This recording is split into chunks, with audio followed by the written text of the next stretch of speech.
Baik, kalau kita lihat sebenarnya tadi kita dah berkongsi daripada sudut kesihatan dan juga dari sudut pandangan pakar mata kita sendiri. Kita nak tahu juga, adakah sebenarnya mereka yang sukar untuk tidur awal ini ataupun tidur lewat ini juga mengganggu secara psikologinya? Betul, Rina. Sebab saya pernah terbaca juga apabila kita kurang tidur, ia menjadikan seseorang itu lebih cenderung untuk murung. Kemurungan lebih cenderung dalam seseorang yang tidak mendapat tidur yang cukup. Jadi nak tahu lebih lanjut mengenai kesan psikologi kekurangan tidur ni, kita bersama dengan Prof. Datin Dr. Mariani Muhammad Noor, seorang pakar psikologi di talian sekarang ni. Hello, Assalamualaikum. Prof. Waalaikumsalam warahmatullahi wabarakatuh. Sihat ya, Prof? Ya, alhamdulillah sihat. Okey. Kita nak terus bersama dengan Prof berkenaan dengan kesan psikologi apabila ramai dalam kalangan mungkin ada masyarakat kita ketika ini yang tidur lewat memberi kesan kemurungan. Adakah ianya benar, Prof? Dia bergantung pada siapa individu tu ya. Sebab tadi seperti yang kita dah dengar tadi ya, profesor dari UM itu ada mengatakan keperluan asas manusia ni ada banyak dan salah satunya ialah tidur. Ya. Betul. Maksudnya kita semua ini mesti tidur. Sebab itu dijadikan siang dan malam kerana waktu malam ialah untuk kita tidur. Waktu malam untuk tidur dan waktu siang untuk kita buat aktiviti-aktiviti. Ya. Jadi bila waktu malam itu terganggu, bila waktu malam terganggu, jadi ini boleh menjejaskan emosi seseorang itu dan juga cara dia berfikir juga. Ya. Bila saya kata emosi itu, bila kita ambil contohlah kanak-kanak. Kita ambil contoh kanak-kanak. Kalau kanak-kanak ini tak cukup tidur, bila bangun dia akan menunjukkan tabiat yang kita sebut temper tantrum. Nak marah, baling-baling itu, tak nak makan, tak nak mandi, tak nak ikut kata mak ayah. Jadi itu semua disebabkan oleh kurangnya tidur, yang mana untuk kanak-kanak ini tidur ni sebenarnya Rina dan Sukita sangat penting. Kerana tidur ni bagi kanak-kanak ialah untuk menyimpan tenaga. Bayangkan kanak-kanak mereka ni aktif. Jadi bila mereka aktif, tenaga itu perlu diganti semula dan diganti itu adalah waktu tidur. Jadi sama juga dengan orang dewasa dan banyak lagi kesan-kesan psikologi yang lain, tapi yang paling penting ialah pastinya emosi akan terjejas. Jadi bagi kanak-kanak, bagi pelajar-pelajar yang di sekolah, di universiti, itu juga boleh mengganggu proses pembelajaran mereka. Jadi kalau kita orang dewasa pula boleh menjejaskan produktiviti tempat kerja lah. Bayangkan Rina dengan Sugita 1 jam saja tidur malam tadi. Bayangkan, boleh tak mereka tampil di sini dengan cantik, dengan gaya bercakapnya, terus bercakap, tak ada pakai skrip dan sebagainya. Jadi ini adalah salah satu aspek-aspek psikologi, kesan emosi yang boleh membawa kepada kesan psikologi yang lain. Okey, dan saya suka apabila Prof mengaitkannya dengan produktiviti seseorang, sebab sekarang ni mungkin musim PKP ni ramai antara pelajar, tak kisahlah sekolah rendah, sekolah menengah ataupun yang di universiti, mungkin mereka merasakan esok tak payah bangun awal jadi boleh tidur lewat, esok kita bangun lewat lah, lepas tu baru kita buat kerja sekolah. Jadi mungkin Prof boleh sentuh lebih lanjut mengenai produktiviti dan prestasi seorang yang terjejas diakibatkan tidur lewat ni. Okey, tadi saya ada sebut rutin. Rutin ni maksudnya ialah aktiviti yang dilakukan setiap hari pada masa yang sama, waktu yang sama. Jadi kalau sekiranya kita tidur tu ikut waktu yang berbeza, sekarang ni maklumlah PKP ni kan. Ada orang yang bangun awalnya 6.30 untuk pergi tempat kerja, tapi sekarang ni bangun lewat 8.30, pukul 9, malah pukul 10 pagi baru bangun. Jadi sedikit sebanyak ini sebenarnya boleh menjejaskan produktiviti. Ia memang di rumah, tetapi kita memanglah nak suruh duduk di rumah kan. Tapi sebenarnya bila duduk di rumah itu jangan pula menjejaskan waktu-waktu lain. Contohnya waktu tidur, waktu makan.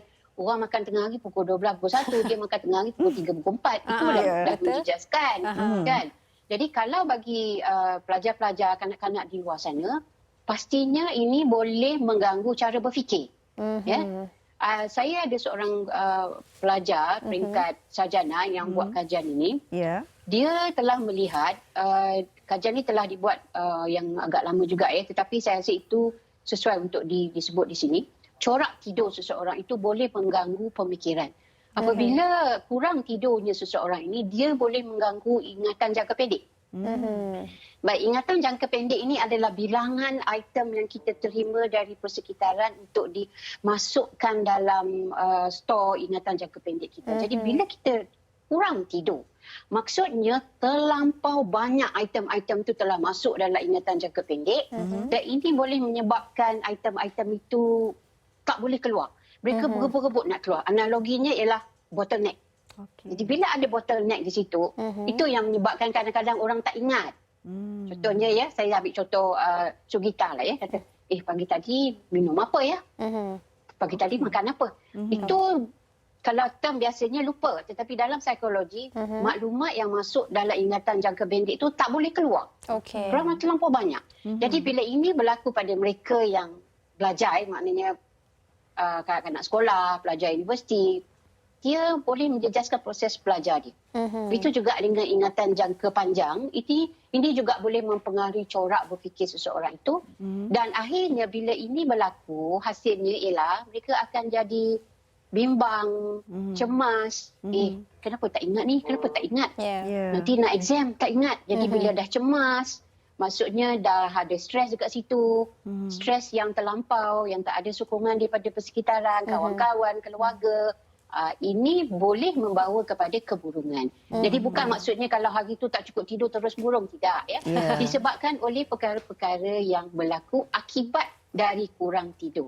Baiklah. Apabila Prof menyentuh tentang dah banyak perkara yang mungkin terjadi kepada seseorang individu itu sehingga menyebabkan mereka timbul rasa kebimbangan, rasa stres sebab sukar untuk mengingat sesuatu perkara, adakah juga berkemungkinan dalam situasi ini Prof, kalau kita lihat daripada konteks yang lebih besar, kalau dalam sesebuah keluarga tersebut mungkin akan timbul juga emosi-emosi yang kita tidak jangkakan yang akan berlaku. Contohnya dari segi tahap kemarahan itu lebih daripada luar biasa ataupun kadang-kadang berlaku juga keganasan dalam sesebuah keluarga itu, Prof. Ya, memang ini boleh mempengaruhi kerana sekarang dalam keadaan PKP ni pada saya PKP ke tidak PKP ke kan keluarga itu akan berkumpul Tetapi PKP ini adalah masa di mana satu keluarga itu berkumpul begitu lama dari pagi ke malam, malam ke pagi, pagi siang malam. Jadi dia tengok muka kita, kita tengok muka dia. Jadi dalam keadaan masing-masing tak cukup tidur, ada aja yang tak kena. Kerana tadi saya dah sebut, emosi itu terlalu sensitif. Hati itu terlalu sensitif, tak boleh diusik. Kerana kurang tidur. Jadi bila ini berlaku, bayangkan nanti kalau isteri, katalah isteri membebel, suami pun tak tahan nak dengar. Suami tak tahan nak dengar. Maklumlah sekarang ini suami pergi keluar, pergi beli barang. Jadi bila balik, beli barang-barang tak betul. Isteri membebel kan.